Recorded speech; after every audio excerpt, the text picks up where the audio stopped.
Hello, my name is Professor John Benjamin at West Virginia Wesleyan College, and this is Motion Graphics. Today we'll be learning about Cinema 4D. Right, let's begin. So before we work in After Effects or Cinema 4D, we're going to work in Adobe Illustrator. So you'll want to go ahead and open that up. And as always, we want to use the dimensions that are closest to what we're planning to use. And so let's go with a 1920 by 1080 web large. All right, so here in Adobe Illustrator, we're just going to create a really basic logo type. So what you want to do is go to the Type tool, which is letter T over here, and just click anywhere on the stage and type the word adventure. I'm going to type it in all caps. Now you can double click or just click drag to highlight the word adventure, and then come over here to your properties panel. And if that's not already open, you just go to Window and Properties. And at the bottom there's the type size and the typeface. So let's go ahead and make the size 300. And then you can select a new typeface. I'm going to choose one of my favorites, ASO Sans Uber. Alright, so that's actually quite big. So I'm going to make mine a little smaller. Okay, and so now we can't use text in Cinema 4D, so we're going to outline this and create these letters into objects. So to do that, you just simply go up here to Type and say Create Outlines. Now each of those is just a vector object. And let's just take this one step further and make it a simple logo. You can come over here to your rectangle tool, click and hold, and choose the star tool. And then I'm just going to shift drag out a star. And I'm going to go back to my move tool here and put it right over the end. I can lasso select the two of them, and if I want, I can go to the Properties palette and line them up right here. Okay, perfect. So just go ahead and hit Command S to save. We'll call this Adventure Logo. And it's important that you save the version all the way down to Illustrator 8. So Cinema 4D prefers this. So hit OK and OK again. Great, and then you can close out Illustrator and come into After Effects. So in After Effects, let's create a new composition. We'll call it Main Comp. All right, and then you want to bring in that footage that I asked you to download in Canvas. And so we've got, for two exercises today, the forest and the mountains footage. So you can go ahead and drag those right into your project panel. All right, great. So first we're going to work with the mountains. And what you can do is you can select the mountain footage and then right click and say New Comp from Selection. All right, so we don't need all that footage. We're just going to use the first 6 seconds. So go ahead and move your CTI up to 6 seconds and then just say Alt or Option bracket to cut that down. And you can move this timeline right over there. Okay, so we just use these first six seconds. And now we want to create some 3D text. And to do that, we're going to go open up Cinema 4D. So you can say File, New, and Maxim Cinema 4D file. And we're going to call this Adventure Logo. And then we'll call it 3D. Okay? And hit Save. And now Cinema 4D will launch. If it's the first time that you've launched Cinema 4D, there probably will be some updates. So you'll want to hit OK and make all those updates. And then what will happen is you'll probably need to restart. You may need to restart your computer, but I'm not sure. Okay, so here is the Cinema 4D stage. It's quite a lot different from any other program that we've used, but it's important to know that it's not that different from other 3D animation programs. So they all work with the same principles. The very first and most important one is how do you navigate in this space? So there's two ways to do that. So you can click and hold the 1 key down, and that will move you up and down and around. If you hold the 2 key and click and drag, that'll zoom in and out. And then finally the 3 key on your keyboard will, and if you click, you can rotate. So that's 1, 2, and 3. Now the other way is you can hold your Command button or your Alt button on a PC, and then if you have a 3-button mouse, you can just simply hold that 1 button down, and left click is to rotate, center click is to move left and right, up and down, and then right click is to zoom in and out. And so that's the way I prefer to work. Okay, so let's bring in that adventure logo that we made. To do that, we're going to come over here to this palette, and we're going to say File and Merge Objects. And here's my Illustrator Adventure logo. I'm just going to hit Open. And it's going to ask the scale. 2 centimeters seems fine.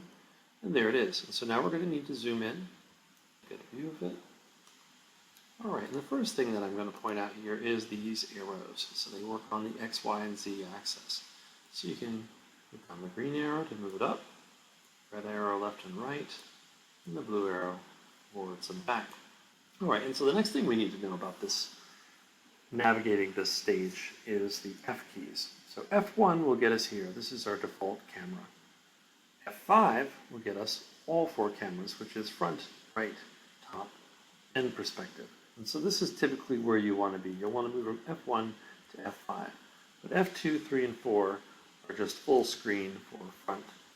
Okay, so I'm going to go to F5. But we want to extrude them. So I'm going to select the logo, and then I'm going to select right here is the extrude button, click and hold, and select extrude. So the next thing we're going to do is come over here to this palette, open up each of those paths, lasso select them all, and move them up into the extrude area. And now this is a null object. We could just go ahead and delete that. So select extrude, and then move all the way down to this area, and we want to select or check hierarchical. And that'll group all the other paths into that extrude folder. Okay, then you can navigate around and see the 3D text we've created. Now it's quite long, its depth is a little too long. And so now we're going to come down, if you select extrude here, and the offset is 100 centimeters, I'm going to change mine to 10 centimeters. And that's a little bit more manageable. So we can again zoom in and look around. So the next thing we're going to do is we're going to change the caps. So if we have extrude selected, we select these caps. And let's go ahead and bevel a little bit. So here it's bevel rounded. Let's change the size to 0.2. If you zoom in, it just gives a nice little rounded edge to each of these letters. All right, so now let's go create some color and texture. So to do that, we're going to come down to this area and say Create Default New Material. And there's the basic material right there. And so to manipulate it, we're going to double click. And then we've got a whole bunch of options here to change. So first, let's just go ahead and change the color. I want mine to be sort of a nice deep purple. So. And you can add different things like bump or transparency. I'm going to go ahead and add a little glow. All right, and I'm pretty satisfied with that. I'm going to close this out. And then if I want to apply that to Adventure, I'm just going to drag this up to the extrude folder, and there you have it. It looks pretty nice. The next thing we're going to have to do is give this some lights. Now there's a default light here so we can see what we're doing, but if we were to render this now, there would be no lights. It would just be in total darkness. So we're going to actually create some lights.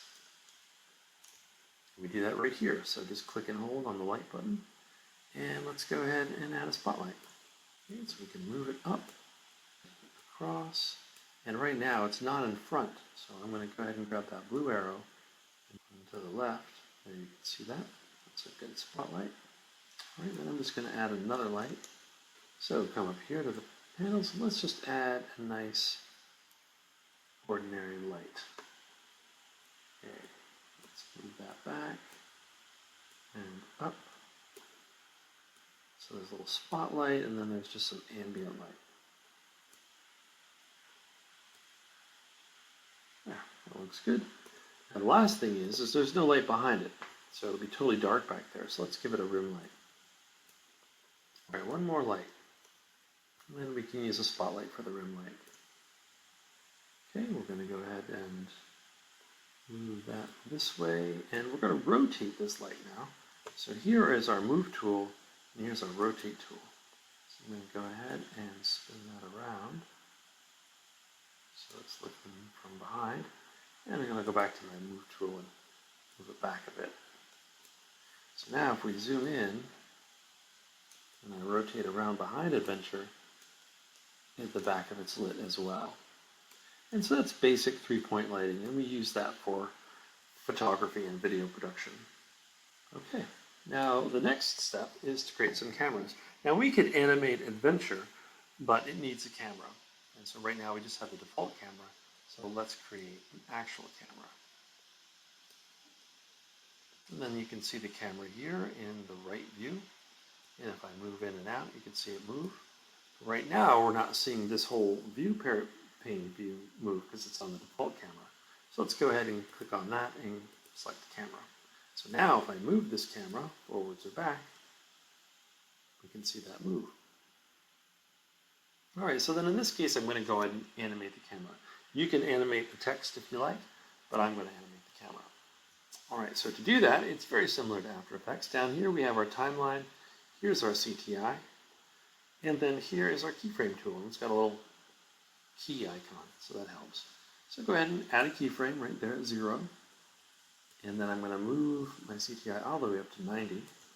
And then I'm going to move my camera so it sort of flies by the word adventure, just like so. And then I'm going to add a keyframe.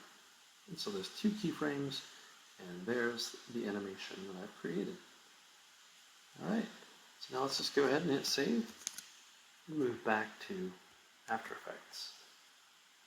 Okay, so here is my adventure footage. I'm going to go ahead and drag that onto here. And it's not the same size, so I'm going to go ahead and match it by right-clicking and hitting Transform and Fit to Comp. All right, and there it is.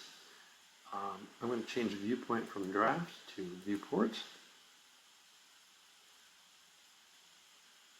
And then I'm going to need to stretch this out here. So I'm going to right-click on that, say time, and time stretch. And we want it to go to 6 seconds. There we go. And we can just play that through. And there we have it. 3D text flying over the mountain. Now, one last thing we'll want to do, you notice it's a little jittery. It needs a motion blur. So let's go ahead and add that. Now we can't add it the standard way by just clicking on motion blur here.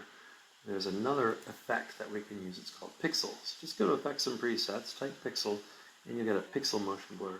Let's go ahead and just double click on that and add that. And then once that caches, you'll see that it looks much more natural. All right, so let's save that. And back in our project panel, we can go to our main comp, and we can bring in the mountains comp into the main comp. And I'm just going to go ahead and right click and say Transform Fit to Comp. Okay, and we only need, I think, 3 seconds of that. Right there, that should be good. I guess then we'll go as far as 4. All right, and just trim it right there. And we'll make a little bit of room for our next composition. Okay, so for the next composition, we're going to go to the forest clip here. And just like we did before, we're going to right click on that clip and say, create new comp from selection. All right, here we are. And what we're going to do here is we're going to bring in a 3D object into this footage, and then we want that 3D object to look natural, to fit with the movement of the camera. And so we're going to create some trackers. Now we don't want to use this whole footage, it's 18 seconds long, so why don't we move our CTI up to 8 seconds and trim there and end at 14 seconds. And trim there. And let's bring that all the way to 0 and bring this down to 6 seconds. Alright, so a little less footage to be concerned with there. Okay, great. Select it and go to our tracker and hit Track Camera. And we'll wait for that to analyze. Alright, once that footage has been analyzed, let's go ahead and make our track point size a little larger. Okay, let's zoom in. And then we want the 3D object to fit on this plane. So we want to try to find 3 track points that fit the perspective of the road. And I think these 3 do it quite nicely. So let's go ahead and select those. and then right click, and we're going to say create null and camera. And then what we can do is select the null and go ahead and scrub and see how nicely it's fitting with the perspective and the camera movement, and it looks great. All right, so from there, we're going to go to Layer, New, and Maxon Cinema 4D file. And we're going to call this Lego, and hit save. All right, and we can move back over to Cinema 4D, and we're going to import a 3D object. So let's go File, Merge Objects, and you can download this from Canvas. You want to go to the Lego folder and select the Lego Cinema 4D file. And there he is. Okay, go ahead and hit Control S to save. And move back to After Effects. And there's the Lego person. Okay, so here in After Effects, though, we want to again go from Viewport Draft to Viewport, and then we want to change the Cinema 4D camera here to the comp camera, which is our After Effects. And so now our Lego person has moved way up over here. So we're going to need to reposition him. Before we do that, let's go ahead and stretch this footage out to 6 seconds. So just right click, time stretch, and then change 3 to 6. Great. Okay, move back to Cinema 4D. And it looks like he needs to move over. Whoops, don't take his hand. Gotta lasso select this whole group here. And we want to move him over and probably down. I think what I want to do is make him a little larger too. So I'm going to come here and type in 5, 5, 5, and hit apply. Alright, he's quite a bit bigger now. Alright, let's hit Control S to save and see how he's looking. Oh, much better. Okay, he needs to come down a little further. Maybe move back a little. Alright, let me get a better perspective here. Back, and come down a little. That looks pretty good. I think he's still sort of floating. Let's take a look how he scrubs in. Oh yeah, he's definitely up in the air. What we want to do is have this be on the last frame, and he should be on the road on the last frames right here. Okay, so he needs to come way down. Let's play that through. Alright, he looks pretty good. Let's go ahead and give him some lights so he looks a little bit more natural. Alright, zoom out here. Go ahead and create, I think just, how about some sunlight? How about just a light? Okay, that looks better. Alright, not the best lighting, but we're not going for perfection. Okay, so now the only thing I want to do is, he looks like he's floating, so he needs a little bit of a drop shadow. So to do that, I'm going to go to Effects. I'm going to say Shadow. I'm going to give him a radial shadow. Okay, so over here I can go ahead and I can tinker with this a little bit. Try to get it lined up with how the sun is. Soften it up a little. Change opacity a little. Alright, and then the other thing I'm going to do is I'm just going to go ahead and just draw out a little disc under his feet. Alright, now I'm going to go ahead and move that below him, and I'm going to add a blur to it. Let's type blur and in your effects panel, and let's get a nice Gasson blur. And let's blur that up. And it just gives him a little shadow under his feet. Now the only trouble with this is I'm going to have to animate it, because if you can see, that's going to stay in place. But I need it to stay right there with his feet. And animate the position there. And follow him to here.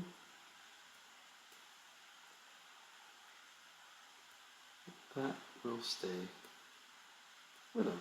Alright, he's got a little, let's zoom out. And that's about 8 seconds. So let's go to our main comp. Alright, and we are going to need to add a little more time to our main comp. So I'm going to go to composition settings, an extra 8 seconds. So let's make this 14 seconds. Look right. And let's bring our forest pan down onto here.